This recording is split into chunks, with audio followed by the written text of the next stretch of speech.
अस्सलाम वालेकुम। मैं शिवासी। आज हमारा जो चैप्टर 8 है, ह्यूमन रिसोर्स स्ट्रेटजीज, इंशाल्लाह उसको हम डिस्कस करते हैं। बाकी 7 चैप्टर्स की वीडियोस अपलोडेड हैं, उनको भी आप देख लीजिएगा। क्विकली आप लोग इसको रिवाइज कर सकते हैं। तो ये चैप्टर 8 जो है HR, हमें पता है कि जो फैक्टर्स ऑफ प्रोडक्शन हमने फर्स्ट चैप्टर के अंदर पढ़े थे, 4 होते हैं। नेचुरल रिसोर्सेज, कैपिटल, एंटरप्रेन्योरशिप, और एक उसमें होता है ह्यूमन रिसोर्स। ह्यूमन रिसोर्स से मुराद एम्प्लॉइज होते हैं, ना सिर्फ लेबर बल्कि ऊपर CEO से लेकर नीचे तक, वर्कर तक, सारे लोग HR के अंदर आते हैं। तो HR को मैनेज करना, उसको लेकर चलना, उसको प्लान करना, ये एक बहुत बड़ी एक साइंस है। जिस तरह बाकी सारे डिपार्टमेंट्स हैं, हमने चैप्टर 3 के अंदर डिफरेंट फंक्शंस डिस्कस किए हुए हैं कि आमतौर पे फाइनेंस फंक्शन होता है, प्रोडक्शन का फंक्शन होता है, सेल्स मार्केटिंग का फंक्शन होता है, हर बंदा अपना अपना काम कर रहा होता है। इस तरह HR का फंक्शन होता है, ह्यूमन रिसोर्स का। तो ह्यूमन रिसोर्स का काम होता है एम्प्लॉइज वगैरह को देखना, उनको डील करना। तो जी उसी को इंशाल्लाह आज डिस्कस करते हैं। सबसे पहले लेट्स डिस्कस, नोट्स आप लोगों के सामने होंगे, objectives of HR management function. कि HR मैनेजमेंट जो करनी है, उनके क्या ऑब्जेक्टिव्स हैं। देखिए, फर्स्ट ऑफ ऑल आपका ऑब्जेक्टिव होना चाहिए to assess the quantity and quality of HR currently available, including strength and skills. ठीक है जी, कि इस वक्त आपकी ऑर्गेनाइजेशन के अंदर कितने एम्प्लॉयज अवेलेबल हैं, तादाद क्या है, और उनकी क्वालिटी, मतलब उनकी स्किल्स, उनकी क्वालिफिकेशन, उनका एक्सपीरियंस वो कितना है। मिसाल के तौर पे आपके कोई 50 तरह की आप चीजें बना रहे हैं, तो आपके डिफरेंट डिपार्टमेंट्स हैं, डिविजन्स हैं, जितनी फिर इसका मतलब ज्यादा बड़ी ऑर्गेनाइजेशन होती है कि HR मैनेजमेंट करना उतना ज्यादा कॉम्प्लेक्स होता जाता है और उतना ज्यादा इंपॉर्टेंट होता जाता है।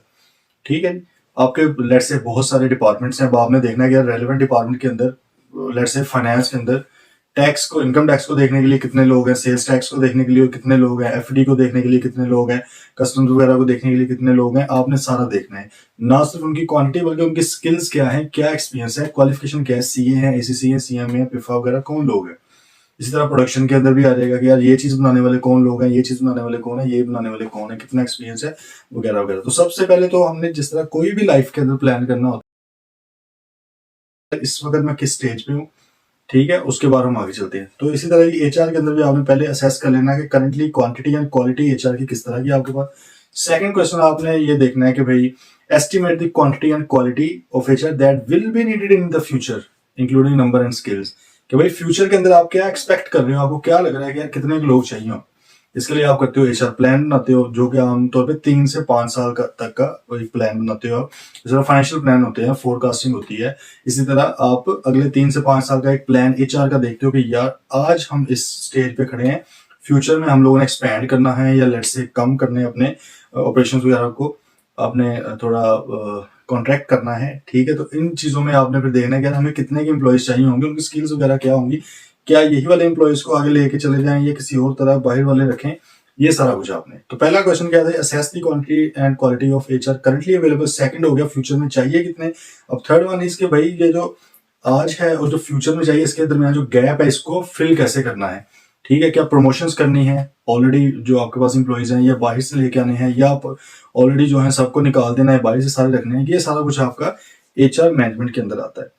ठीक है जी, तो HR मैनेजमेंट करते हुए आपने फिर जो आगे 2 मेन चीजें होती हैं, रिक्रूटमेंट एंड सिलेक्शन। रिक्रूटमेंट और सिलेक्शन को हम अलग अलग अभी डिटेल में डिस्कस करेंगे। उससे पहले एक टर्म है जॉब एनालिसिस, उसको थोड़ा डिस्कस कर लेते हैं। जॉब एनालिसिस से मुराद ये होता है कि जब भी आपने कहीं पे कोई वैकेंसी वगैरह क्रिएट करनी है या किसी को जॉब पे रखना है, तो आप पहले उसका एनालिसिस करते हो कि यार किस तर्ज का काम है ये, किस तर्ज का बंदा चाहिए हमें, क्या क्वालिफिकेशंस हो, क्या स्किल्स हो, क्या एक्सपीरियंस हो, उसका काम वो क्या करेगा, किसको रिपोर्ट करेगा। ये सारी चीजें जॉब एनालिसिस के अंदर आती हैं। तो जॉब एनालिसिस के अंदर फिर 2 चीजें होती हैं। एक होती है JD, आपकी जॉब डिस्क्रिप्शन।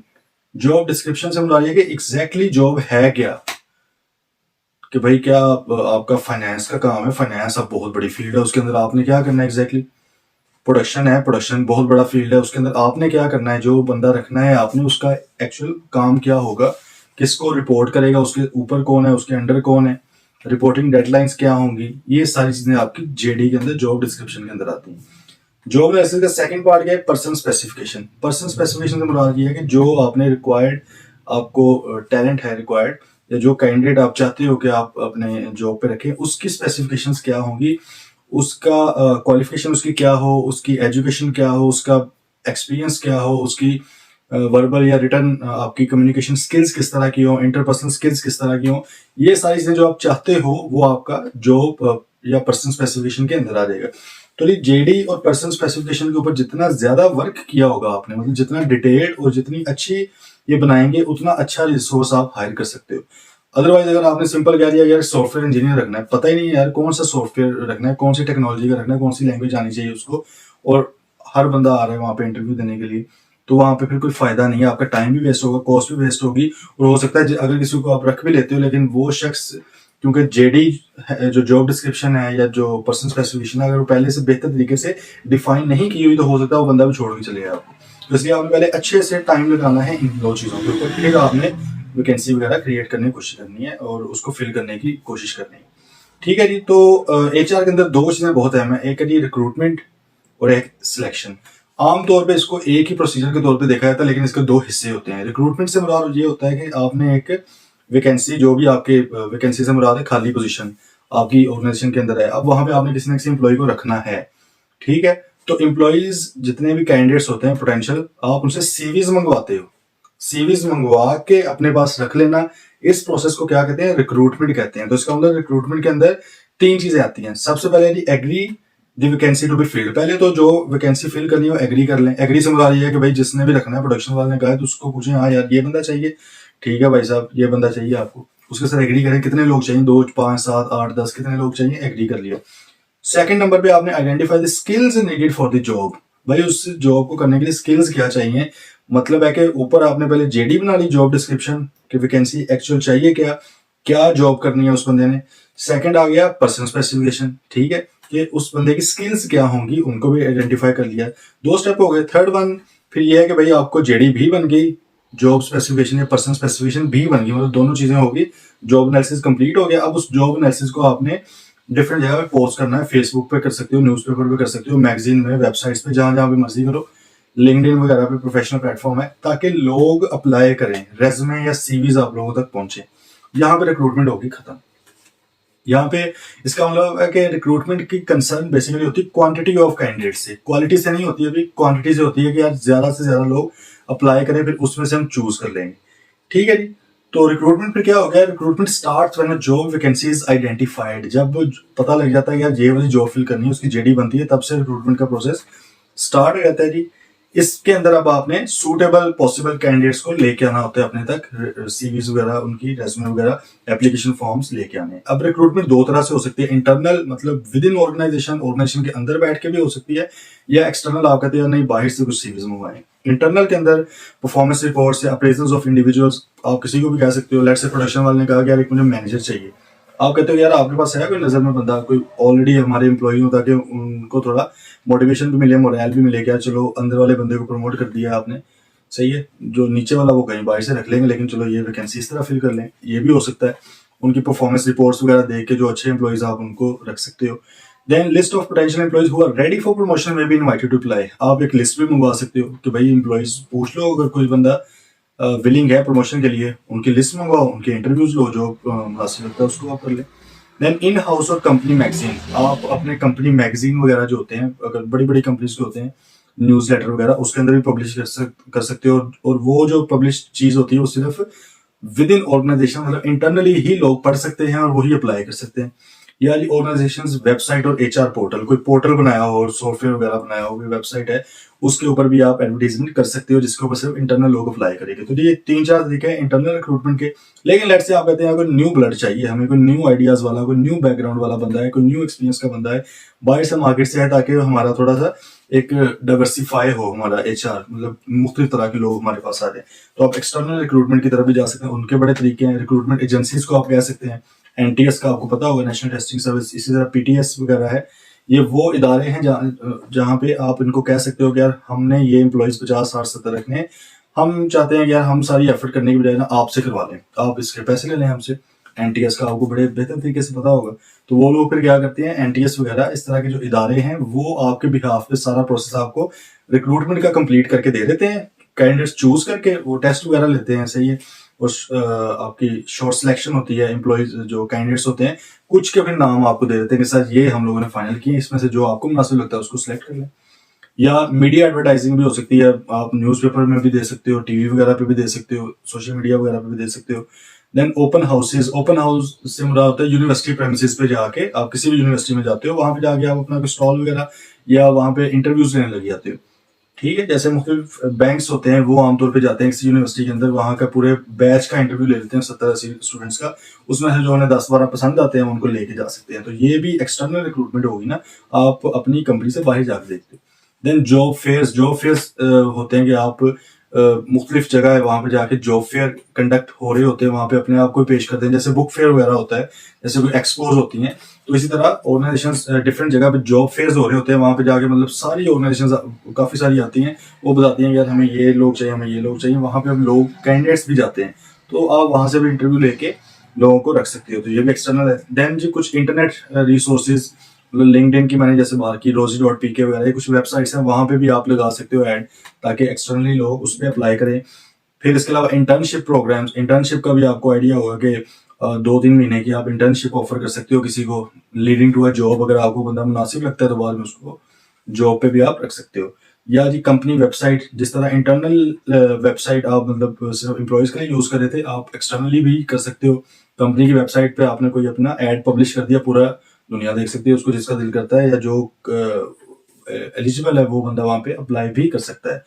ठीक है जी, तो ये रिक्रूटमेंट था। रिक्रूटमेंट का पर्पस मेन क्या था, कैंडिडेट्स को अपने तक लेके आना। अब अगली चीज आ जाती है सिलेक्शन, तो भाई आपने सिलेक्ट करने हैं, आपके पास आ गए, लेट से 10 लोग रखने थे, 50 या 100 सीवीज आपके पास आ गई हैं।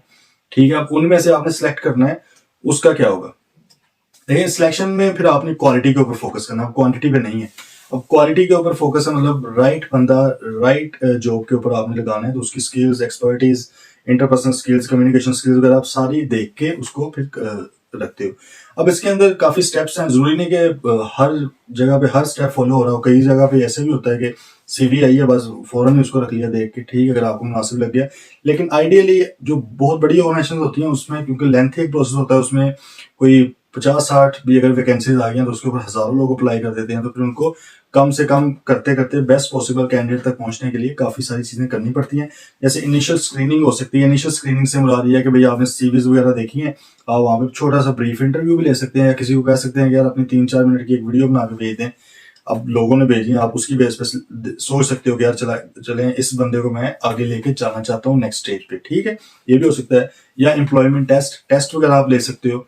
रिक्रूटमेंट के दौरान लेट्स से कोई टेस्ट नहीं हुआ, वहां पे सिंपल आपने सीवीज मंगवाई थी। अब सिलेक्शन के दौरान आपने कहा 10 जॉब्स हैं, लेकिन ये तो कोई 500 सीवी आ गई, तो इसको किस तरह कम किया जाए। आप एक टेस्ट रख देते हो, 500 लोगों ने टेस्ट दिया, उसमें से लेट्स से मुश्किल से कोई 100 या 120 पास हुए हैं। ठीक है, तो आपका ऑलरेडी एक ऑटोमेटिक सिलेक्शन तो हो चुकी है। वो अब आपने 120 को आगे लेके जाना है लोगों को। अब उसमें सिलेक्शन इंटरव्यू होते हैं। इंटरव्यू आपका 1-to-1 भी हो सकता है, 1-on-1 एक बंदा भी ले सकता है। पैनल इंटरव्यू भी होते हैं जिसमें काफी सारे लोग होते हैं, वो आगे 7-8 लोग बैठे होते हैं, कोई रेलिवेंट डिपार्टमेंट का होगा, कोई पर्सनैलिटी देखने के लिए होगा, कोई साइकोलॉजिस्ट वगैरह होंगे, तो इस तरह ताकि आपकी हर उसको चीज को देखा जा सके, हर पहलू को।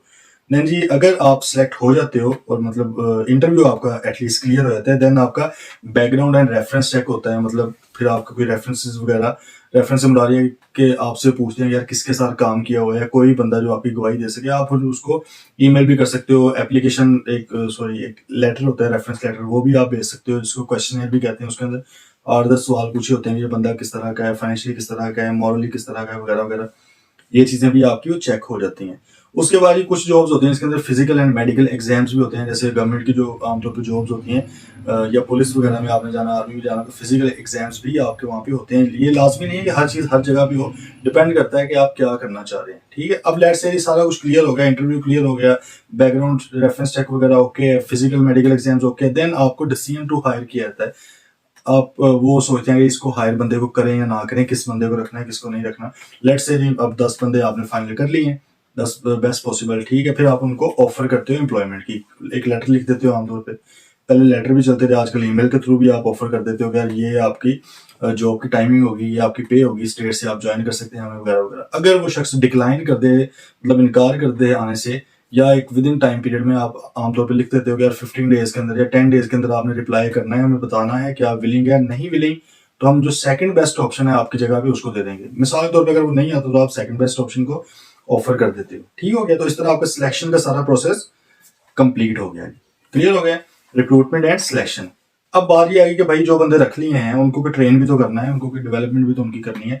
रोज तो टेक्नोलॉजी की वजह से कोई ना कोई अपडेट्स आ रही होती हैं, चीज़ें चेंज हो रही हैं। कल आप किसी और तरीके से काम कर रहे थे, आज चीज़ बिल्कुल चेंज होगी।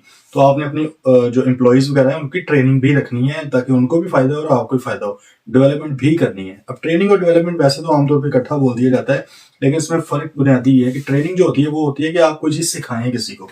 जैसे मिसाल के तौर पर भी हम ये लेक्चर ले रहे हैं, तो ये आपको कोई ना कोई चीज़ सिखाई जा रही है। एक आप समझ लें कि कोई लेक्चर्स के थ्रू सिखाई जा सकती है, नोट्स वगैरह के थ्रू, बुक्स के थ्रू। तो जो तो इस तरह का काम हो, मिसाल के तौर पे टैक्स के अंदर हर साल बजट में काफ़ी सारी अमेंडमेंट्स आती हैं, तो आप उसके ऊपर ट्रेनिंग दे सकते हो। क्या चाहिए, ये चेंजेस आई हैं, ये टैक्स रेट्स चेंज हो गए हैं, ये लॉज हैं अमेंड हो गए हैं, इस तरह हो गए हैं, तो ये ट्रेनिंग होती है। आपको पता है कि काफ़ी ज़्यादा आजकल तो टेक्नोलॉजी की वजह से रोज़ चेंजेस आती हैं, तो आपने फिर अपने देखना होता है कि क्या हमारे एम्प्लॉयज़ जो वक्त की ज़रूरत है उसके मुताबिक चल रहे हैं या नहीं चल रहे। दूसरा तरीका होता है डेवलपमेंट। डेवलपमेंट आती है एक्सपीरियंस के through. This is learning through experience, कि आप काम करते हो उससे आप सीखते हो। एक काम है स्टार्ट में आप करते हो 1 घंटे में, सीखते सीखते लर्निंग कर्व आपका ऊपर को ऐसे ऐसे जाता रहता है। 1 घंटे वाला काम आप 59 मिनट्स में, 58 मिनट्स में, 57 करते करते जो मिनिमम पॉसिबल होता है वहां तक पहुंच जाते हो।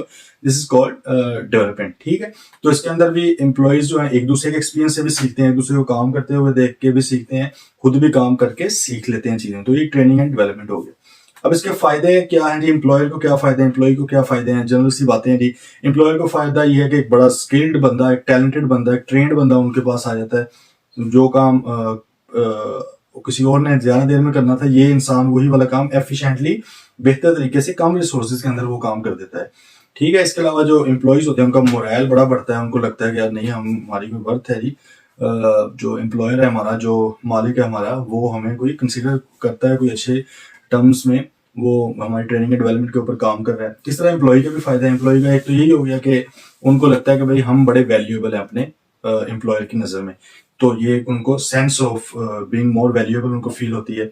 देन जी एक करियर डेवलपमेंट होता है, उनको कोई ना कोई चीज़ सीखते हैं तो उनकी जॉब सेटिस्फेक्शन बढ़ती है। जॉब सेटिस्फेक्शन से मुराद ये होता है कि आप वो जॉब से खुश हो जाते हैं कि यार मज़ा आ रहा है, कोई नई चीज़ सीखी है। अब ये हर इंसान में नहीं होता, ह्यूमन बिहेवियर पे है। कुछ लोग नई चीज़ सीखना ही नहीं चाहते, लेकिन आमतौर पे लोग नई चीज़ सीख के खुश होते हैं, सेटिस्फाई होते हैं। Then G improves prospects for promotion and higher pay. Obviously अगर एक ट्रेंड एम्प्लॉई है, डेवलपमेंट है, उसको कोई चीज़ नहीं आ गई है, तो उसके प्रमोशन के चांसेस भी बढ़ जाते हैं। या वो फिर कह सकता है कि सर मेरी पे बढ़ा दें, मुझे अब ये भी चीज़ आ गई है। या आमतौर पर एम्प्लॉयर जो होते हैं, जो मालकान होते हैं, वो खुद भी देख लेते हैं यार इस बंदे ने ट्रेनिंग डेवलपमेंट की हुई है, इसका कोई काम बेहतर है, तो उसकी पे वगैरह भी बढ़ा सकते हैं। ठीक हो गया जी। देन आगे टूल्स ऑफ ट्रेनिंग, कि भाई ट्रेनिंग करनी तो है, किस तरह की जाए। अब उसके डिफरेंट तरीके होते हैं। एक होती है फॉर्मल ट्रेनिंग। फॉर्मल से जी सूट बूट पहने हुए हैं, प्रॉपर एक फॉर्मली रस्मी तौर पे ट्रेनिंग हो रही है। अब वो इन हाउस भी हो सकती है कि विद इन ऑर्गेनाइजेशन, वहां पे आप किसी बंदे को बुला लें, ठीक है। या एक्सटर्नल भी हो सकती है कि आप कहीं बाहर जाके कासम अली शाह फाउंडेशन में चले जाते हैं, आप लम्स वगैरह में, IBA में, किसी जगह पे कोई सेमिनार्स हो रहे हैं, वहां पे भी जाके कोई ना कोई चीज सीख सकते हैं। ठीक है। देन जी computer based training, CBT trainings भी होती हैं। कंप्यूटर बेस्ड आपके जिस तरह पेपर होते हैं PRC के, वो भी CBT है, कंप्यूटर बेस्ड होते हैं। तो इसके ऊपर भी आपको लर्निंग वगैरह की अपॉर्चुनिटीज दी जा सकती हैं। कोई क्विज उसके ऊपर आते हैं, उससे आप अपने नॉलेज को भी टेस्ट कर लेते हो। एम्प्लॉयज के साथ इस तरह करते हैं। Then G training in work place, काम करते हुए ट्रेनिंग, वो तो एक आम चीज़ है कि आप लोगों को काम करता हो देखते हो, पढ़ते हो, सुनते हो, सही है, तो वहां से भी आप चीज़ एक सीख लेते हो। Then induction. इंडक्शन से मुराद भी ये है कि आप कई बार क्या करते हो कि आपके पास जो एम्प्लॉयज वगैरह हैं उनको आप कहते हो कि यार आप कोई डिग्री वगैरह कर लो। जैसे आमतौर पे MBA एग्जेक्टिव एक क्वालिफिकेशन है, एक डिग्री है, जो अक्सर जो एम्प्लॉयर्स होते हैं वो स्पॉन्सर करते हैं। स्पॉन्सर से मुराद क्या है, वो फी पे करते हैं अपने एम्प्लॉयज को, उनको कहते हैं यार किसी अच्छी यूनिवर्सिटी से जाके आप ये डिग्री कर लें। ठीक है, तो ये भी हो सकता है। या लेट्स से ऑर्गेनाइजेशन कोई बहुत बड़ी है, वो खुद कोई ना कोई सर्टिफिकेशन भी करवा सकती है, खुद कोई चीज़ सिखाई है, इन दी एंड उनको एक सर्टिफिकेट प्रोवाइड कर दें अपने एम्प्लॉयज को, तो ये चीज़ भी हो सकती है। अब जी कुछ ट्रेनिंग्स होती है on the job. On the job का मतलब है जॉब करते हुए, और कुछ होती है of the job. On the job, job करते हुए जो ट्रेनिंग्स हैं, उसमें ओरिएंटेशन आमतौर पे फर्स्ट डे होता है आपका जॉब पे, तो वहाँ पे आपको बताया जाता है यार ये काम है, इस तरह करना है, इस बंदे से आपने ये वाला काम करवाना है, इससे ये करना है, ये इसको रिपोर्ट करनी है, ये आपके सबॉर्डिनेट होगा, वगैरह वगैरह सारी चीज़ें आपको थोड़ा आइडिया दिया जाता है, नो हाउ दी जाती है। ये भी एक ट्रेनिंग का तरीका है। Then coaching. कोचिंग और फिर एक है मेंटोरिंग। दोनों चीजें आमतौर पे एक जैसी कंसीडर होती हैं, लेकिन थोड़ा सा फर्क है। कोचिंग से मुराद ये होता है कि जो बंदा आपका कोच है, जो आपको सिखा रहा है, उसको पे किया जाता है ये काम करने के लिए, ठीक है। जबकि मेंटोरिंग से मुराद होता है आमतौर पे वो बंदा फ्री ऑफ कॉस्ट आपको दे रहा होता है। जैसे कोई भी सीनियर है आपका, आप उसको जा कह सकते हैं कि सर ये वाला काम किस तरह किया जाता है, और अगर वो वैसे ही आपको चीज वो सिखा देता है बंदा, तो वो मेंटोरिंग की उसमें भी चीज में आती है। ये भी आप एक ट्रेनिंग का एक तरीका होता है। देन जी जॉब इंस्ट्रक्शन मैनुअल्स आपको पता है, बुक्स वगैरह भी होती हैं, एसओपी जिसको हम कहते हैं, कंट्रोल्स वगैरह होते हैं, वो भी कई बार दिए जाते हैं कि यार इसको पढ़ लें, इस तरह ये वाले काम करने हैं। जहाँ पे सिस्टम ज्यादा तरीके से, बेहतर तरीके से चल रहा हो, जो ऑर्गेनाइजेशन सिस्टमाइज होती है। सिस्टमाइज से मतलब क्या है, आज एक बंदा काम कर रहा है, वो छोड़ के चला है, कल और आ गया, कोई मसला ही नहीं है, मैनुअल बने हुए, चीजें पढ़नी है, उसी तरह से करने लग जाना है, ठीक है। तो इसको कहते हैं सिस्टम बेहतर तरीके से चल रहा है, तो वहां पे मैनुअल्स भी चलते हैं। देन अप्रेंटिसशिप से मुराद ये होता है कि आप जैसे आर्टिकल्स जिसको हम कहते हैं, इंटर्नशिप कहते हैं, तो इसी तरह अप्रेंटिसशिप भी है कि आप अभी फुल टाइम एम्प्लॉय तो नहीं हो, लेकिन आप अभी इंटर्नशिप वगैरह के ऊपर काम सीख रहे हो, तो वहां से भी आप सीख सकते हैं। देन वर्क शेडोइंग से मुराद ये होता है कि किसी को काम करते हुए देखना, ठीक है। तो आप जब किसी को काम करते हुए देखते हो, तो वहां से भी आप चीज सीख सकते हैं। ये थी on the job training, job करते हुए। देन कुछ है ऑफ द जॉब से मुराद ये है कि भाई आप जॉब के अलावा जैसे क्लासरूम लेक्चर्स, कोई लेक्चर्स हो गए, कोर्सेज वगैरह भी हो सकते हैं, ऑडियो विजुअल फिल्म्स वगैरह, कोई मूवी दिखा दी, कई ऐसे काम होते हैं उसके अंदर, कोई मूवी दिखा देते हैं कि यार ये वाली चीज़ आप किसी मूवी से सीख लें, वो रिफ्रेशमेंट भी हो जाती है और लर्निंग भी वहां से हो जाती है। सेमिनार्स हो सकते हैं, सिमुलेशन से मुराद होता है कॉपी करना। जैसे आपने देखी होंगी वीडियो गेम्स भी कई चलती हैं सिमुलेशंस, जिसमें गाड़ी आप ड्राइव कर रहे होते हैं, कार वगैरह ड्राइव कर रहे हैं, वो ऐसे फील होता है 3D 4D टेक्नोलॉजी की वजह से, जैसे आप एक्चुअली वो चीज़ यूज कर रहे हैं। तो सिमुलेशन सेंटर्स में मतलब उसको आप इस तरह बना सकते हो कि कोई सिनेरियो आपको दिया जा सकता है कि यार लेट्स अज्यूम कि ये सिनेरियो है, इसमें आप एक्ट करके बताएं किस तरह आप काम करेंगे वगैरह वगैरह। देन जी गेम थ्योरी सेशंस, ये भी बस आप उसकी हद तक फिलहाल बस समझे। गेम थ्योरी एक जॉन नैश, एक इकोनॉमिस्ट थे, उन्होंने ये प्रोवाइड की थी गेम थ्योरी। इसके लिए वैसे मैं रिकमेंड करूंगा, एक मूवी है ब्यूटीफुल माइंड, सही है, वो आप लोग देखिएगा, उसमें आपको काफ़ी इसका भी बायोग्राफी है बेसिकली जॉन नैश की, उसके ऊपर ये मूवी बनाई गई है, ठीक है जी। तो गेम थ्योरी सेशंस भी होते हैं, उसमें भी आप सीख सकते हैं। केस स्टडी सेशंस भी है। केस स्टडी से मतलब कोई केस आपको बता दिया जाएगा, इसको स्टडी करके बताएं, आप अपना कोई नतीजा इसके ऊपर निकालें। Team building meets and activities वगैरह हैं, प्रोग्राम्ड इंस्ट्रक्शंस हो सकती हैं, ऑनलाइन कोर्सेज हो सकती हैं। तो ये कुछ चीजें जो ऑफ द जॉब ट्रेनिंग के लिए काम आती हैं। देन आगे टूल्स ऑफ डेवलपमेंट, भाई डेवलपमेंट करनी है, जैसे ट्रेनिंग हुई है, ट्रेनिंग को सिखा के कोई चीज होती है, डेवलपमेंट होती है काम को एक्सपीरियंस करके करके काम। अब इसके भी डिफरेंट तरीके हैं, जैसे जॉब रोटेशन से मुराद ये है कि आज ये बंदा ये वाला काम कर रहा है, टैक्स इनकम टैक्स का काम कर रहा है, चलो यार इनकम टैक्स अच्छी करता है, अब उसको डेवलपमेंट के लिए सेल टैक्स में भेज देते हैं, वो बिल्कुल एक अलग फील्ड है। इस तरह भी आप कर सकते हो। एक शख्स सेल्स कर रहा था, आपने उसको सेल्स से उठा के मार्केटिंग के अंदर भेज दिया, क्या चलो ये वाला भी काम सीख लो, तो इस तरह भी डेवलपमेंट हो सकती है। देन स्कॉनमेंट से मुराद होता है कि अपनी ऑर्गेनाइजेशन से दूसरी जगह पे कहीं पे भेज देना, ठीक है। लेट्स से आपके लाहौर के अंदर भी ऑफिस है, आपके कराची के अंदर भी ऑफिस है। लाहौर में वो बंदा 5-7 साल से काम कर रहा था, आपने कहा चलो ये बंदा अच्छा काम करता है, कराची के अंदर नीड है, आपने उसको कराची में भेज दिया है, जिसको रीलोकेट कर दिया, ये भी आप कह सकते हो। गवर्नमेंट के थ्रू भी आप काम सीख लेते हैं। डेप्यूटाइजिंग से मुराद ये कि यार किसी की जगह पे आप किसी को भेज दें, कि मिसाल के तौर पे जी सीनियर जो हैं वो अवेलेबल नहीं है, लीव्स पे गए हुए हैं, कोई नहीं, जूनियर को उसकी जगह पे आप काम दे दो। अगर तो वो बंदा इतने कैपेबल है कि वो वाला काम समझ ले, तो जाहिर है सीनियर लेवल पे जाके उसकी डेवलपमेंट हो जाएगी। देन डेलीगेशन से मुराद होता है अथॉरिटी अपनी निचले लेवल पे दे देना। तो अगर आपका कोई सीनियर है, वो अपनी अथॉरिटी डिसीजन मेकिंग की वो आपको दे देता है कि यार ये जो डिसीजन आप तुम लो, तुम बताओ इसके अंदर किस तरह करना चाहिए, तो दैट इज कॉल्ड डेलीगेशन। इसके थ्रू भी डेवलपमेंट होती है। देन अप्रेजल होता है जो फीडबैक वगैरह आप दे के भी लोगों को डेवलपमेंट उनकी कर सकते हो, कि उनको बताएंगे यार ये चीज़ आपके अंदर अच्छी है, इसको मजीद अच्छा कर लें, ये चीज़ बुरी है, इसको आप छोड़ दें, तर्क कर दें। या जॉब का डिजाइन जो है, जॉब करने का जो तरीका कार है उसको चेंज कर दें। वो दो तरह से होता है, एक होता है जॉब इनरिचमेंट और and the other one is job enlargement. Enrichment से मुराद ये होता है कि आपको एक्स्ट्रा जॉब दी जाती है, लेकिन आपको अथॉरिटी भी आ जाती है, जॉब इनरिच हो जाती है, मतलब वो आपका जो रिस्पॉन्सिबिलिटी के साथ साथ अथॉरिटी भी बढ़ जाती है आपकी, ठीक है। जॉब इनलार्जमेंट ये होती है कि पहले आप ये काम कर रहे थे, अब ये वाला भी कर ले, लेकिन अथॉरिटी आपको नहीं दी गई, सिर्फ जॉब को बढ़ा दिया गया आपकी, ठीक है। तो ये भी तरीका हो सकता है, जो आपको जिस बंदे के ऊपर मुनासिब लगे आप वो वाला काम कर सकते हैं। ठीक है जी। देन लास्ट में एम्प्लॉयज के हवाले से आ गया कि उनका टर्नओवर क्या होता है और उनको रिटेन करने के क्या तरीके हैं। एम्प्लॉय टर्नओवर से मुराद ये है कि एम्प्लॉयज को छोड़ के चले जाना। हजारों वजह हो सकती हैं। कोई बंदा होता है रिलोकेट कर जाते हैं, फैसलाबाद से लाहौर जा रही है पूरी फैमिली, तो जाहिर है छोड़ना पड़ना है, फिर फैसलाबाद में नहीं जॉब कर सकता। कई बार वैसे मोटिवेशन लो होता है कि यार नहीं पैसे नहीं है, लोग सही देते, आप उस वजह से छोड़ सकते हो। कई बार आपके जो सीनियर्स हैं, जो ऊपर अपर लेवल मैनेजमेंट है, उनके बिहेवियर की वजह से भी आप छोड़ सकते हो। कई बार ये होता है कि यार एक फिक्स कॉन्ट्रैक्ट के ऊपर आए थे, खत्म हो गया, छोड़ के जाना पड़ना है। कई बार lack of flexible work hours, मतलब आजकल जिस तरह लोग आमतौर पे वर्क फ्रॉम होम भी करते हैं, अगर आपका भी इस तरह की तबीयत हो गई है कि आप कहते हैं नहीं घर बैठे हुए काम हमने तो करना है, लेकिन ऑर्गेनाइजेशन आपको अलाउ नहीं करती, तो कई लोगों के एटीट्यूड या बिहेवियर के खिलाफ होती है, वो इस वजह से भी छोड़ देते हैं। इसके अलावा और बड़ी रीजन हो सकती हैं।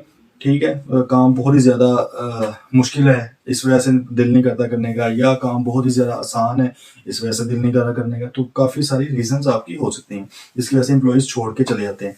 अब आपने कोशिश ये करनी होती है एम्प्लॉयज़ को रिटेन करने की। अच्छा एम्प्लॉय छोड़ना नहीं है आपने, क्योंकि फैक्टर्स ऑफ प्रोडक्शन में एक ह्यूमन रिसोर्स भी है, जो जितना बेहतर होगा उतना ज़्यादा आपकी प्रोडक्शन या आपके ऑपरेशन चल सकते हैं। तो एम्प्लॉयज़ को रिटेन करने के डिफरेंट तरीके हैं जी। उसको थोड़ा डिस्कस कर लेते हैं लास्ट पे। वेल डिफाइंड करियर पाथ, उनको एक क्लियरली बताएं कि भाई लेट्स से आपका करियर पाथ क्या होगा, कि आपने अब आगे की प्रमोशन होनी है या नहीं होनी, क्या हायरार्की है, क्या लेयर्स ऑफ मैनेजमेंट है जहाँ पे आप जा सकते हो। मिसाल के तौर पे आज अगर आप असिस्टेंट मैनेजर हो तो 3 साल बाद मैनेजर बन जाओगे, उससे अगले 2 साल बाद सीनियर मैनेजर है, उससे अगले 3 साल बाद डिप्टी डायरेक्टर है, उससे अगले 3 साल बाद डायरेक्टर वगैरह वगैरह। लेट्स से अगर है, नहीं है तो वो भी उन्हें बताएं ताकि उनको क्लियरली पता हो। ठीक है। देन कंपनसेशन, कंपनसेशन जो उनको मतलब आपने मुआवजा वगैरह देना होता है सर्विसेज का, उसके ऊपर वर्क करें, बेहतर दें। सैलरी आ जाती है, उसके अंदर बोनस वगैरह आ जाता है कोई देना हो। उसके अलावा इकोनॉमिक बेनिफिट्स, मेडिकल अलाउंस वगैरह, इस तरह के health insurance, long term incentives आ सकते हैं, पेंशन मिलेगी आपको जी, सही है, आपको एक अच्छी बड़ी ग्रेचुटी की रिटायरमेंट के टाइम पे पैसे मिलेंगे।